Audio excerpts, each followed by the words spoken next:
Did you know I have a film crew everywhere I go? You're just a part of my movie. You all know I'm silly too, right? Yeah. Did I tell you my Dr. Idiot story yet? Yes. Your dad calls you Dr. Idiot. Yeah. Yeah. You didn't quite get it the first time. Yeah. Yeah, I am Dr. Idiot. I mean, all my sons call me that, my students. Every student that's graduated in the PhD system, they know they're Dr. Idiot and they know their number. I think we have Dr. Idiot at 9. Friends, when we put biochar in the cycle, what happens? Just like when we have lots of sun in the water cycle, what happens? Things start moving fast, right? Things start moving fast. So the biochar. I am an assistant professor in sustainability and happiness at the School of Sustainability in the College of Global Futures. I have a fundamental principle where I own 4 or 5 work shirts, and then I own 1 pair of work shorts. And that's just the way I've lived for a long time now. And this is them. And these ones actually happen to be brand new. After 6 years, I changed out my other pair of shorts. I'll go into a room and people are like looking for the professor and I'm standing right there. You know, it's like that type of stuff will happen.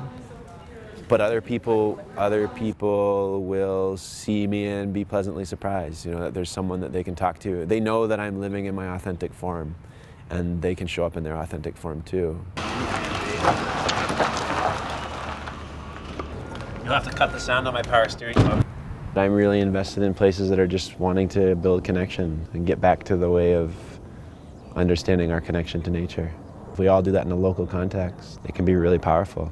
We're at Mill Avenue Midwives and we are at the birthing center and we planted a tree and dug some lines for some irrigation just to get some plants going.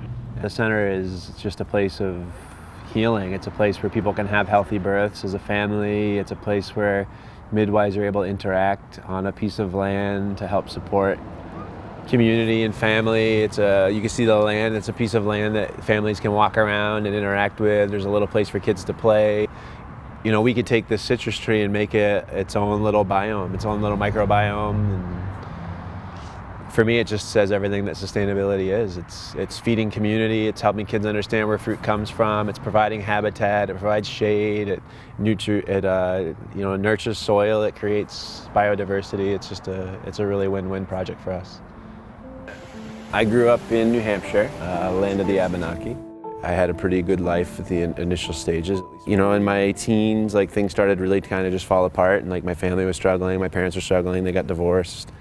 I used to go into the forest when I was upset or worried. There I got to learn from the forest, I got to learn from the ocean, I got to learn from the mountains. They were my teachers in ways, you know, and I didn't have the words to describe that, or I didn't know that things were different until I left, until I went into the military, and then I realized that, you know, that natural environment I had was very unique and special, and not everybody has access to that. Yeah.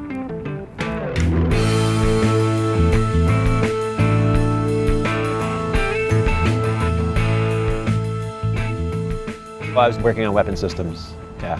So electronic engineering, maintenance, firing weapons, those types of things, yeah. But I knew going into it, it didn't feel right. It didn't feel for me. It felt like something my dad wanted me to do. And, you know, I did it because I knew I needed to get away. And I think my dad knew I needed to get away, and that's why he wanted me to do 2 years. But I decided to do 6 just to show him I knew something. Like, I was very egotistical, and you know, parts of me wish I hadn't done 6 years because it was a long time. The stuff you see and experience in the military, it's not normal.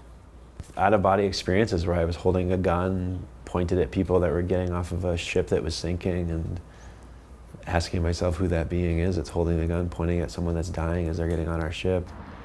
And then I saw other people in other cultures and other places that were playing in like oil slick, trash-filled water. It's like this whole time that I was in this place, I had this identity that I was stepping into that felt so foreign from the kid standing in the forest. When I got out of the military, I had no reason to go to college other than play basketball. And so I went to play basketball, and then I sat in an environmental science class, and I realized that I could use my intellect to support nature. And so I started thinking about what I would design for, and that's how happiness came in. And I was going to go to Humboldt State to do environmental engineering, but decided to go back to University of New Hampshire. So I went back and went there for a bachelor's, and then realized I wanted to stay for a master's. Toward the end of that, I was realizing that maybe food systems was the place I wanted to study, sustainable food systems. And I applied to Cornell to study sustainable food systems. And Cornell's an interesting place because it's rooted in farming, and it's rooted in being of service to communities and in service to farmers, and that really spoke to me. So I worked on some projects in service to community during my PhD, And that just like lit something in me big time. Like, we can do this work and we can learn and we can teach and we can research and study all in a container where we're being of service to something bigger than ourselves. And that just resonated with me coming from the military and seeing all the destruction we were causing. It just resonated as a way for me to give back. Part of the reason I went to get the PhD was for my ego, to be able to say, oh, I'd be able to be Dr. Cloutier now. And like, was so excited to tell my dad that I was Dr. Cloutier, and I called him and I said, I'm graduating. He was like, oh, I'm so proud of you. And I said, oh, I am. I'm Dr. Cloutier, you have to call me that now. And he goes, no, you're Dr. Idiot. And I was so mad at first, and he's just laughing on the end of the line, and he kept laughing so long that eventually I started laughing too. And it just made me realize that it just doesn't matter the accolades I have. It doesn't matter what I've done. It doesn't matter who I am. And I feel like what my dad was giving me was the gift of reminding me that I'm always an idiot still, and that I'll never not be an idiot. And it's just, yeah, it's a beautiful gift. And I try to pass it on to my students. If you leave this class, I want you to remember that healthy is a perspective. And then the third thing is its place in the cycle. And every single engineering degree, and even in the military, we had the same thing too, where things would be as cheap as possible, barely meet environmental regulations, and to be honest, look like pieces of shit in most cases for me. We can just do better. Like, we can do better. And it's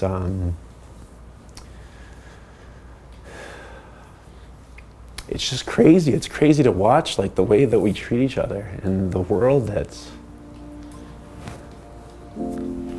Maybe we need to start sharing our water more, or maybe we need to start giving away the things that we have, or maybe we need to change the way our systems of work are set up, or maybe we need to change the way we're educating each other, or maybe we need to change the way that we dress, or the way that we eat. And if we design from the human heart to create connection, to create reconnection, to establish the greatest amount of equity or equal access to things as possible for everybody, or at least what they would like to experience and explore, then I think we're being more responsible as engineers.